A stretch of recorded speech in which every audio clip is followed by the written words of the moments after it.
Fenomena dugaan penggunaan ijazah palsu kembali mengusik integritas dunia pendidikan tinggi Indonesia.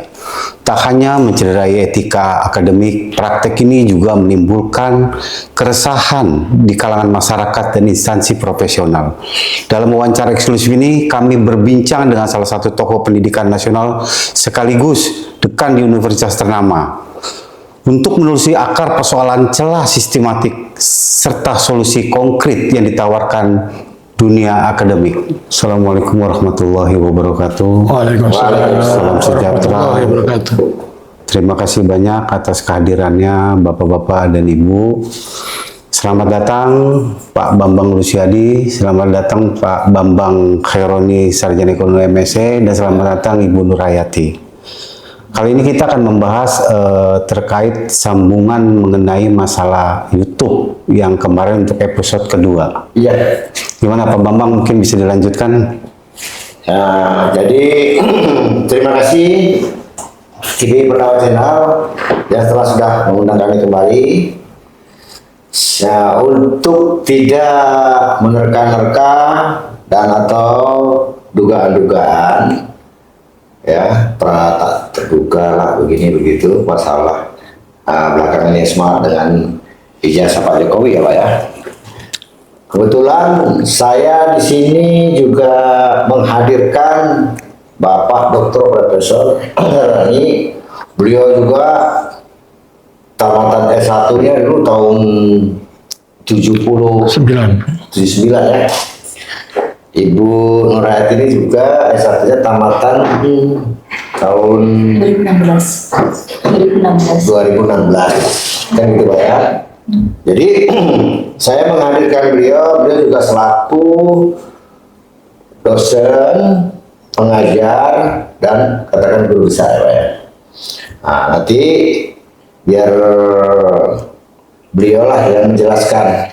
Beliau juga dosen Pak, beliau juga dekan, ya. Jadi sepak terjangnya di dunia ini, beliau di dunia mengajar ini sudah 40 tahun. Berarti itu termasuk tokoh pendidikan, iya. Gitu, Pak, sebagai tokoh ya. Maaf cakap Pak Jokowi belum masuk kuliah, beliau sudah ngajar Pak. Kan kira-kira begitu ya, kita lihat jasanya. Kan begitu. Jadi sebelumnya mohon kesediaannya Bapak Prof menyampaikan apa yang belakangan ini tudingan-tudingan mengenai ijazah Bapak Jokowi ini. Silakan Pak Profesor menyampaikan sepatah dua kata ya. Iya. Ya, terima kasih. Assalamualaikum warahmatullahi wabarakatuh. Waalaikumsalam. Terima kasih Pak Bambang. Ya. Ini yang kedua kalinya saya diundang untuk wawancara. Tapi ini secara khusus menyangkut bidang pendidikan, ya, membahas tentang ijazah. Nah, Bapak Jokowi. Khususnya adalah ijazah Pak Jokowi. Ya, sebetulnya sebagai akademisi, sebagai intelektual, kita tuh salah satu apalagi dosen guru. Seorang guru atau dosen itu boleh salah, tetapi tidak boleh bohong. Artinya kejujuran lah ya. Kejujuran itu dipegang tuh. Tidak boleh bohong, tidak boleh ya. Yang soal mencuri, soal yang lain pasti. Tapi satu hal tidak boleh bohong, karena ada filosofi bohong. Anda bisa bohong pada satu orang selama-lamanya, atau bohong pada banyak ratusan orang, ribuan orang dalam satu saat, tapi tidak bisa bohong pada semua orang selama-lamanya. Iya. Betul. Dan bohong itu pasti akan terus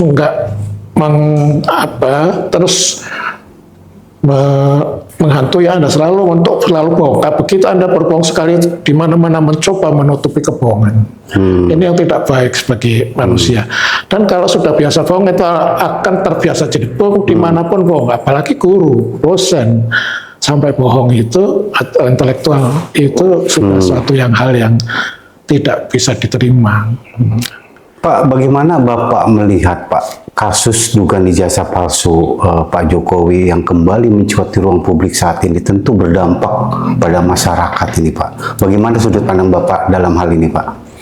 Ya, ini sebetulnya agak, menurut saya sayangkan, karena ini terjadi pada seorang presiden, mantan presiden, sehingga menimbulkan kegaduhan di masyarakat. Nah, apalagi beliau itu katanya alumni Gajah Mada, sebuah perguruan tinggi yang sangat terhormat dan ya terkenal ya, bukan hanya dalam negeri, di luar negeri sudah dikenal. Banyak lulusannya yang teman-teman saya juga ngambil S2, S3 yang sama di luar negeri, di Amerika, di Australia.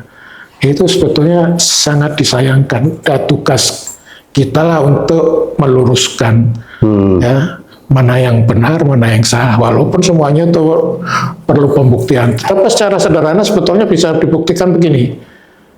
Kalau saya dituduh begitu, daripada repot jawab, kan tunjukkan saja ijazah saya ini. Ini loh ijazah saya, sudah selesai kan?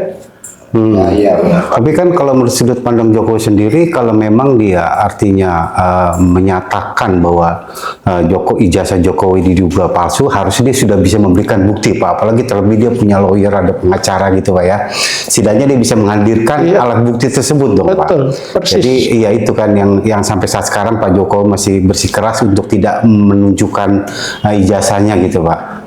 Iya. Nah, ini Pak, pernahkah Bapak pernah menemukan dalam satu kasus, Pak, di universitas Bapak gitu, keterkaitan mengenai masalah dugaan ijazah ini, Pak?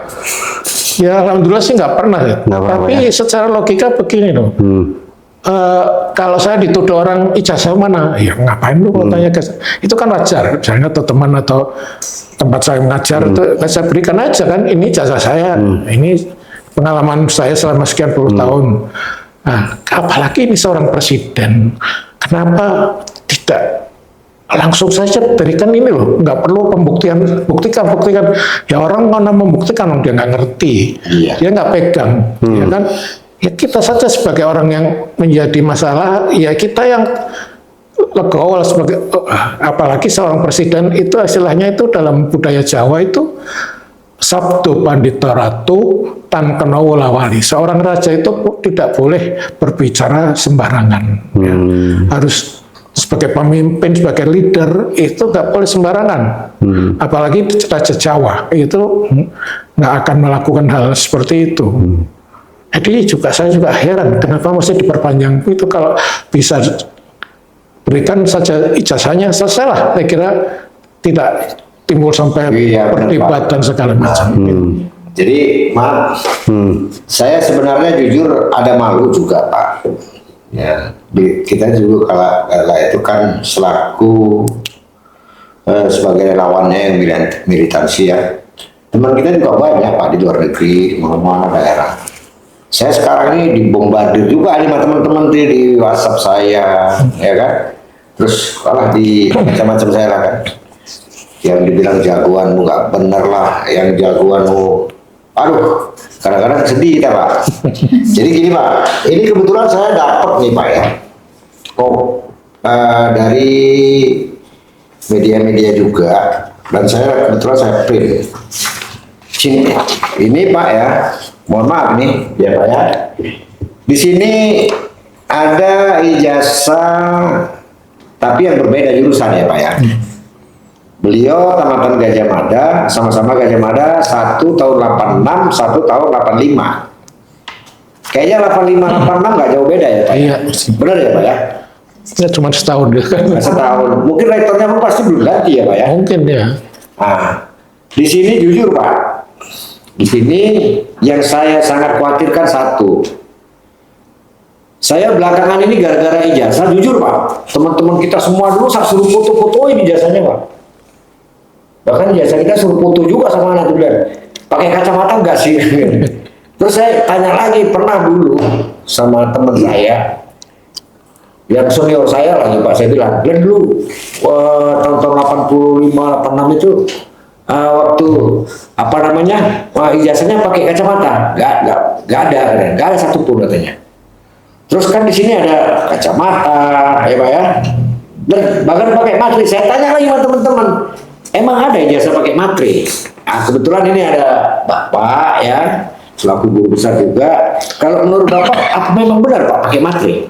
Sejauh yang saya tahu sampai tahun 80-an, saya kan ke tahun 80-an, itu tidak ada materai.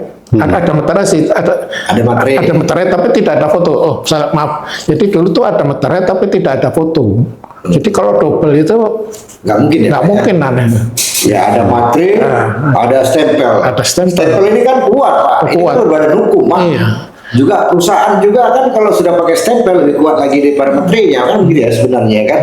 Ini double ini ya, materai ada ini dan sementara ini yang satu enggak. yang satu tidak Pak. Ya. Ada foto, tapi Di sini, ya benar di sini cukup jauh memang Pak. Satu di sini ya nomor ya. Nomornya ada fakultasnya, ini nggak ada, cuma 11, 20 doang.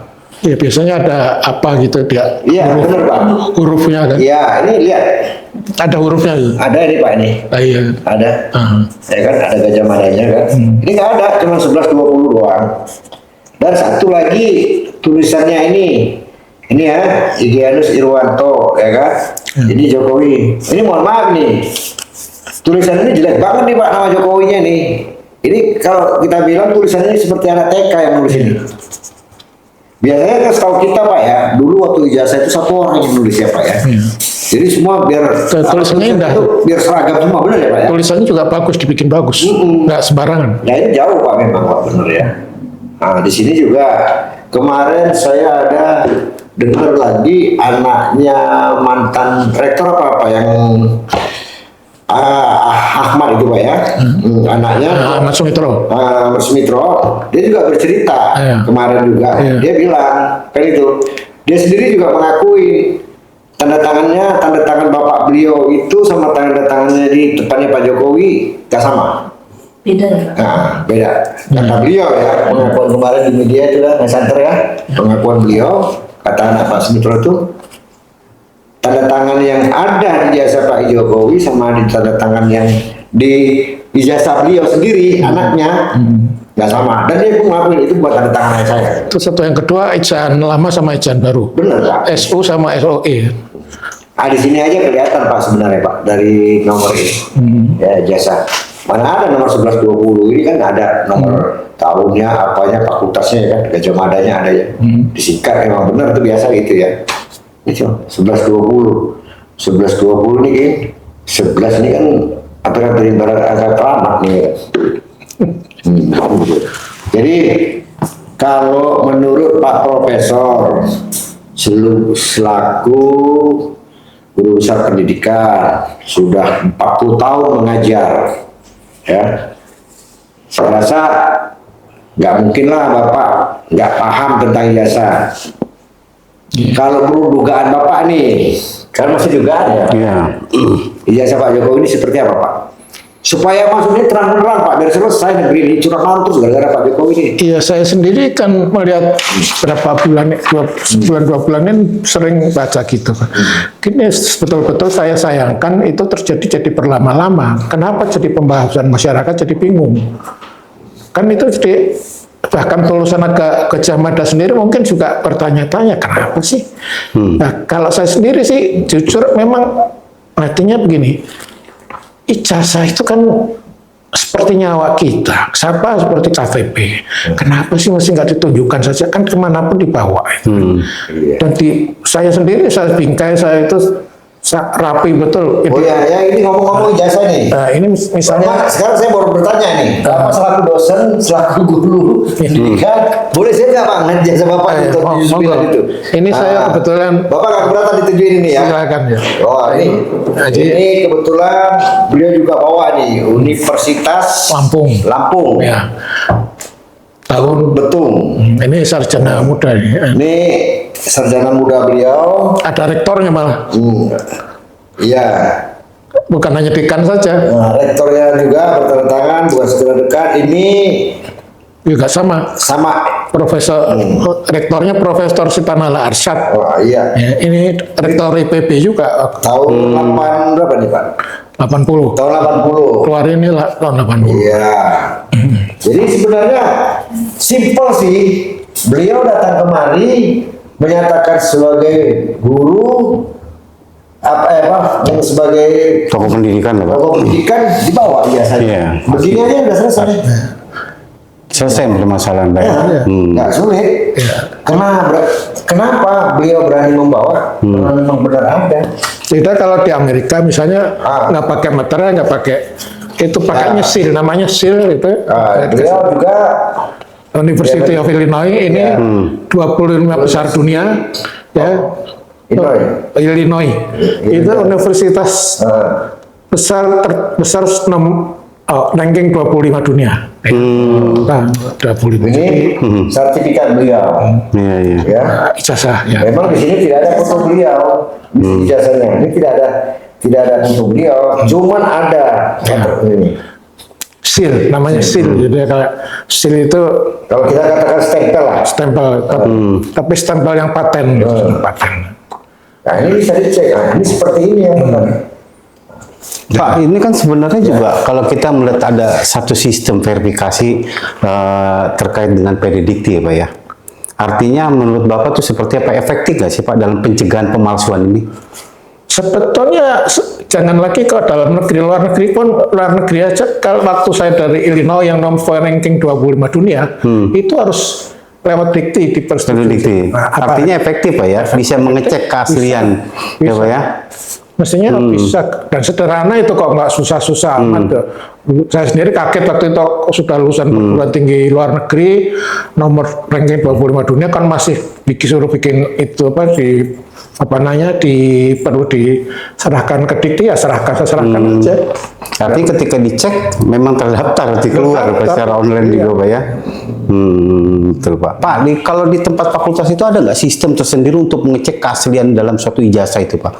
Artinya punya standar lah dalam satu fakultas itu ijazah palsu atau tidak bisa gitu terverifikasi. Ada ya, karena sebetulnya kan jarang ya peristiwa pemalsuan ijazah itu kan.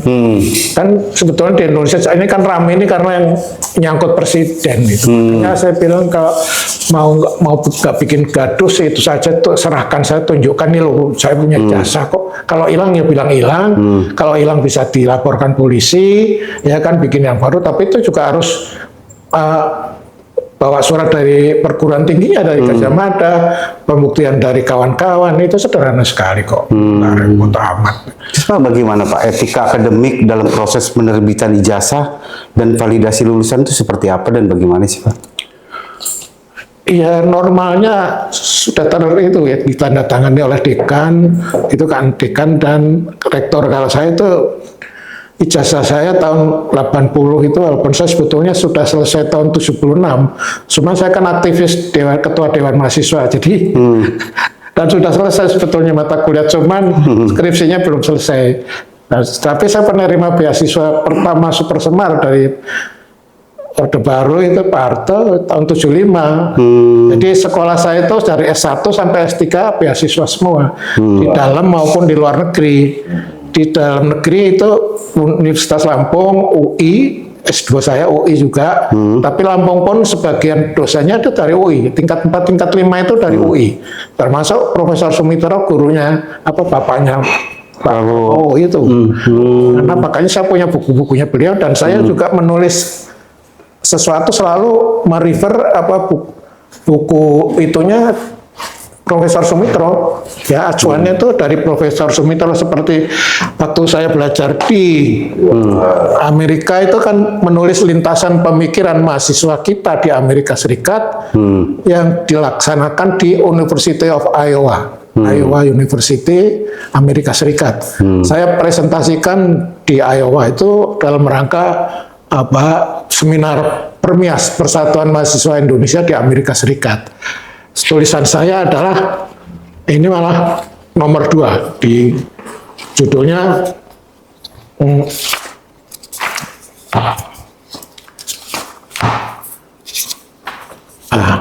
judulnya adalah peranan pemerintah dan swasta dalam membangun ekonomi Pancasila. Nah, jadi di situ saya sengaja ini kan ekonomi Pancasila, karena dalam ekonomi Pancasila itu Bung Karno menyatakan ekonomi kita adalah ekonomi terpimpin, demokrasi kita adalah demokrasi terpimpin. Waktu itu saya bertanya-tanya apa sih demokrasi terpimpin itu, ekonomi terpimpin. Tapi setelah membaca Pancasila lagi, maksudnya adalah demokrasi terpimpin adalah demokrasi yang dipimpin oleh hikmah kebijaksanaan dalam permusyawaratan dan perwakilan. Demikian juga ekonominya. Artinya apa? Yang memimpin itu orang-orang yang terdidik, intelektualitas yang bijaksana demi untuk rakyat, kemasyarakatan. Ya. Nah itu intinya. Sebetulnya itu pemikiran Bung Karno sampai sekarang itu masih belum bisa dipahami juga banyak ekonomi Indonesia yang tidak seolah bagaimana ekonomi terpimpin. Saya ambil contoh ekonomi terpimpin itu ya mungkin seperti Cina sekarang itu. Dia bukan kapitalis, bukan komunis, tapi ya ekonomi Pancasila. Ya, demokrasinya ya Pancasila, bukan demokrasi model Barat. Ya, yang paling banyak, tapi semuanya itu karena dipimpin. Salah satu contoh yang membuat bisa maju misalnya kalau demokrasi terpimpin yang terpilih itu bukan hanya presidennya, gubernurnya, kabupatinya, wali kotanya itu berpikirnya intelektual ya, betul-betul bijak, pasti bisa maju. Di Cina itu gubernurnya nggak akan bisa dipilih kalau nggak orang-orang yang betul-betul pandai dan berinovasi, yang bisa menarik investasi, betul-betul bersih, itu nggak bisa jadi gubernur. Sekarang 5 tahun di Cina itu betul-betul melihat lompatan Cina yang luar biasa karena kejujuran. Pentingnya kejujuran dalam memimpin. Ya, Pak, Bapak ini sebagai tokoh pendidikan, Pak, melihat fenomena situasi dugaan terkait ijazah palsu Pak Jokowi ini, Pak. Apa tanggung jawab moral Bapak sebagai tokoh pendidikan ini, Pak, kira-kira? Ya sebagai pendidik, karena saya sendiri, alhamdulillah, saya pernah mengabdi berpendidikan bahkan pada sebagai pegawai negeri, ASN, ya, itu alhamdulillah tidak melakukan korupsi, kolusi dan nepotisme. Karena uang yang saya terima, yang akan saya kasih berikan untuk anak istri saya, keluarga saya khususnya, itu harus betul-betul bersih, jujur, dan itu harus supaya mengalir dagingnya itu adalah uang hasil yang betul-betul halal, apalagi sebagai orang Islam. Memang tantangannya banyak ya. Pernah juga mahasiswa mau ngasih uang banyak lah waktu itu tahun 80-an, tapi ya sogokan lah. ya kira-kira gitu ya. Tapi saya dan itu secara kelompok diserahkan ke saya. Loh, ini apa? Untuk inilah itu menjelang Lebaran itu. Ya, terus ya mereka perujian kan. Nah, intinya mereka kan ingin lulus. Ya begitu waktu itu ini main-main ini sama saya. Padahal saya waktu itu sudah sebagai dekan itu tahun 84 ya. Jadi 84 saya sudah pejabat dekan, saya menggantikan Pak Karna Rajasa yang putranya Pak Ali Sastro Amijoyo, itu ketua konferensi Islam Asia Afrika, konferensi Asia Afrika Indonesia itu Pak Ali Sastro Amijoyo. Itu tokoh yang luar biasa, jujur, anaknya juga begitu. Dan itu anak Pak Karna Rajasa itu sebagai dekan waktu itu beliau sakit, lalu diserahkan ke saya yang melantik lulusan pertama UNTAK Jakarta, Fakultas Ekonomi UNTAK Jakarta tahun 1985. Ada fotonya, saya juga naik ke panggung, beliau malah waktu itu sudah sembuh sebetulnya, beliau malah yang memotret saya melantik mahasiswa-mahasiswa yang baru yudisium, baru graduation. Nah, itu suatu hal yang sepertinya nggak masuk akal. Waktu itu saya baru lulus tahun 79, tahun 85 tiba-tiba disuruh diminta secara langsung oleh Pak Karna Rajasa, Mas Bambang mewakili saya naik ke panggung dengan Profesor dengan waktu itu mantan Menteri Agraria zaman Bung Karno, Pak namanya Pak termasuk juga ahli beton bertulang pertama, Profesor yang mendirikan ITB, itu ada namanya. Itu padahal semua sepuh semua. Saya waktu itu baru umur 30 tahun, bayangkan. Tapi ya nggak tahu, karena pengalaman saya jadi ketua Dewan Mahasiswa di Universitas Lampung, Sekjen Dewan Mahasiswa, ketua KNP Provinsi Lampung, ya saya bergaul dengan beliau itu alhamdulillah dibekali ibu bapak saya itu, kamu itu jadi orang nggak usah pemalu, malu takut itu kalau kamu nyuri, tapi kalau kamu jujur nggak usah takut, meskipun jenderal kamu hadapi jangan malu jangan takut gitu. Ya. Oke Pak, saya sekedar mau bertanya sedikit ya ke beliau. Silakan. Selama Bapak mengajar, pernah nggak Bapak disuruh buat ijazah palsu atau ada orang mau beli ijazah palsu gitu Pak, dengan Bapak? Bagaimana Pak? Alhamdulillah tidak ada. Apalagi mereka tahu saya itu orangnya strict ya, Ya. keras itu soal itu. Justru kalau ada orang seperti itu Pak di Indonesia seperti dicampain Pak. Nah iya, Ya, itu kan banyak kan toko-toko yang jujur yang apa kan nggak lama. Ya. Jadi silakan Bu, berarti apa komentarnya sedikit Mungkin ada masukan kali Pak ya. dari Ibu. Tambahan terkait mengenai Tamat anak W1 MKM ya tahun 9 berapa? Tahun Jakarta Mulia Kudus tahun 2016. Kudus ya, tahun 2019 ya. Mana tahu ada saran dari 2016. Kira-kira lah, Ibu kan juga walaupun nggak ngerti, nggak paham juga masalah ijazah Pak Jokowi yang selalu viralin dugaannya bagaimana kira-kira menurut Ibu? Kalau saya pribadi sih selaku ini ya warga negara Indonesia, maka memang itu terbukti ya. Bukan terbukti sih, artinya kabar seperti ini aja sudah mencoreng ya bagi saya ya, mencoreng nama baik gitu. Apalagi beliau kan seorang Presiden. mantan presiden 2 periode gitu. Jadi ya kecewa gitu loh. Benar kecewa. Kalau seandainya ada permasalahan ini di Ibu, ini di Ibu nih. Ya. Ibu Nurhayati itu bohong tuh jasanya palsu. Misalnya nih, Ya. Ibu bersedia nggak mengeluarkan dan menunjukkan? Kalau saya pribadi saya siap menunjukkan ini loh ijazah asli saya yang sebenarnya. Silakan di cross check langsung ini. Iya. Kalau Kalau seperti itu. kalau memang benar dan ada siapapun, saya rasa nggak takut ya Pak ya. iya. Iya. Ini kena, Iya, nggak takut. ini kena mungkin ya kita ada apa sih sebenarnya? Dan apalagi presiden loh, Iya. nggak main-main itu kan. Iya. Kenapa dia membutuhkan susul penulisnya yang suruh membuktikan, nggak tahu dia nggak punya mana buktinya. Kita menunggu-nunggu loh Pak ini, menunggu-nunggu untuk pembuktian ijazahnya Pak Jokowi menunjukkan ini loh ijazah saya. Sebetulnya lebih legowo ya Bu ya. Iya. Legowo bijaksana Iya. sehingga tidak memicu Legowo lah ya, stres. Pak Iya, Jokowi legowo, legowo. iya. Legowo ya. Pak, tapi kalau ngelihat proses perjalanan dia ini kan bukan langsung ujuk jadi presiden, ada tahapan melalui KPU, dia jadi wali Nah, kota, itu. Ya, dia itu. menjadi gubernur, Betul. menjadi presiden. Nah. Nah, ini bagaimana proses KPU dalam ini, juga, Pak? ini patut diduga karena kaitannya jadi banyak, itu kompleks ya. Iya, Pak. Lebih dari 10 tahun kan jadi wali kota, Jadi gubernur. 2 kali kan, gubernur sekali. Pernah menandatangani, dulu katanya bahkan ada ijazah katanya dulu dokter Andes. Kenapa sekarang kok insinyur? Ada 2 versi itu. Ya, kalau santernya kemarin waktu pertama dia Pak mengajukan di Solo itu jadi wali kota Dr. Andes ya. Dokter Andes katanya. Nah, Terus tiba-tiba jadi insinyur. insinyur. Nah ini kan Kan gitu ya. satu hal, ini kan yang terkait banyak, yang mengangkat. Kalau wali kota ya yang sekitar paling yang diangkat Pak Koramil atau apa ya. Nah, kalau sudah tingkat gubernur paling tidak jenderal diterima.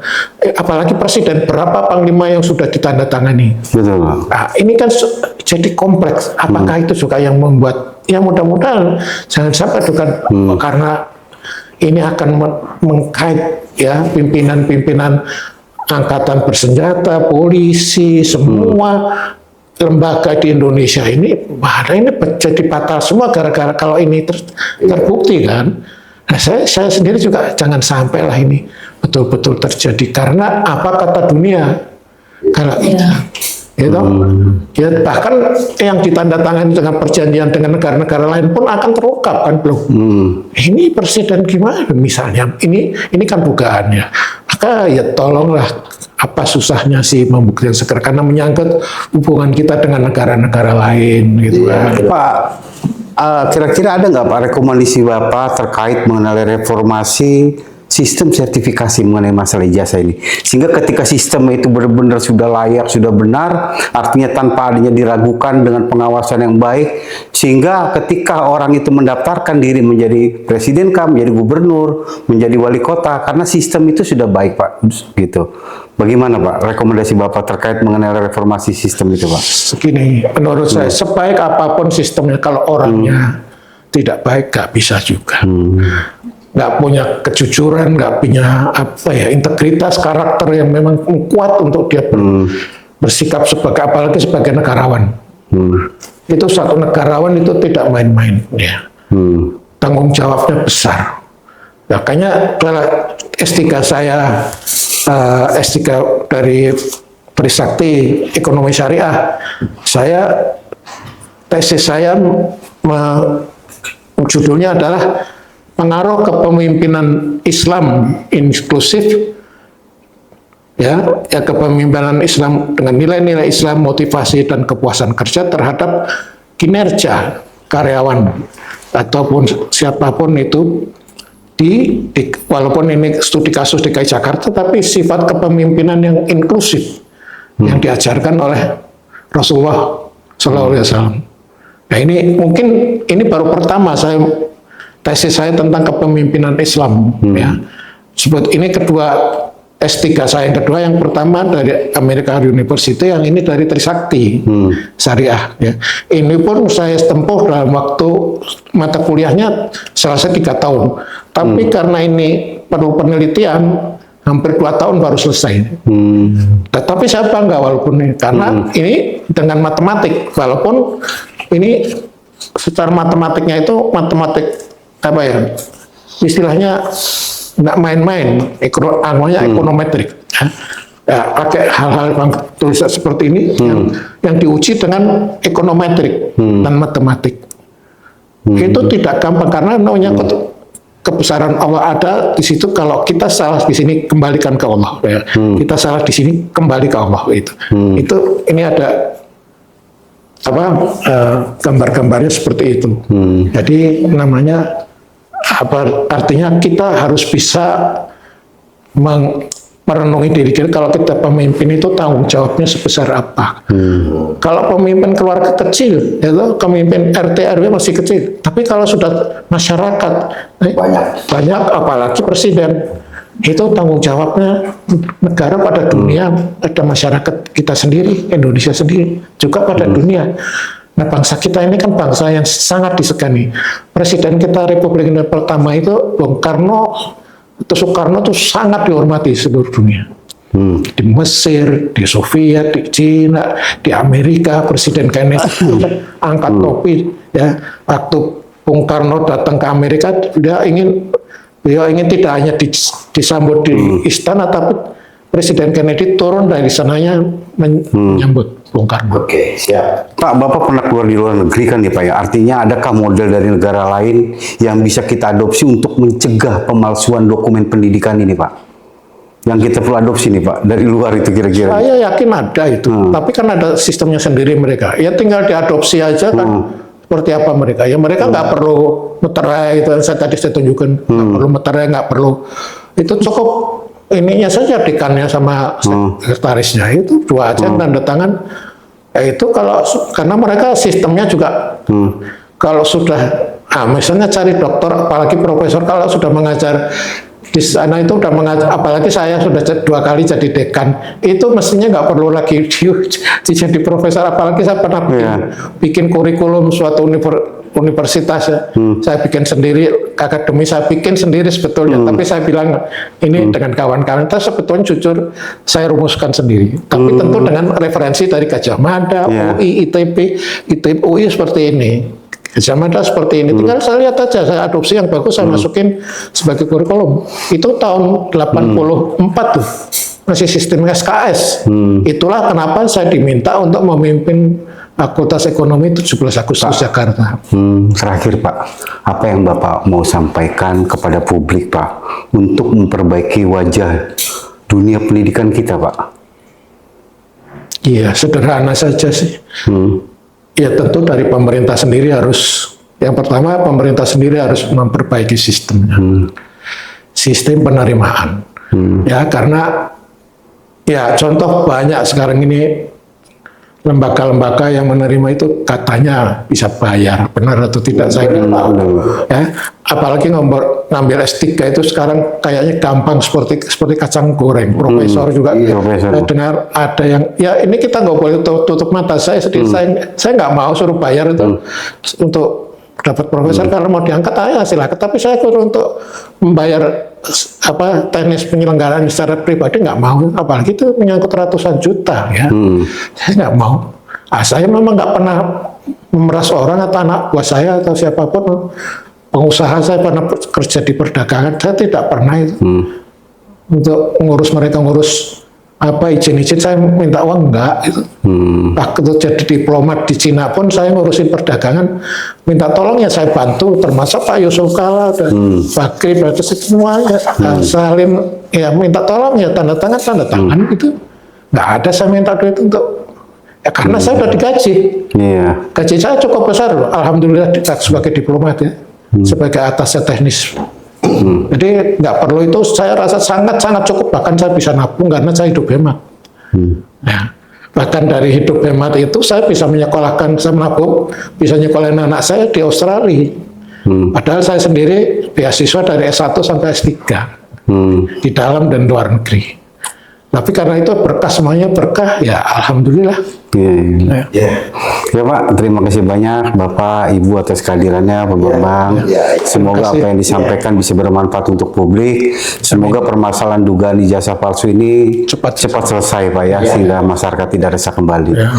Untuk mendukung TV channel Pendawa, jangan lupa tonton sampai habis, live dan subscribe-nya untuk mendukung kegiatan TV channel Pendawa. Semoga yang like, subscribe, dan menonton selalu dirahmati Allah dan dimulai Allah dan dimudahkan rezekinya. Assalamualaikum warahmatullahi wabarakatuh.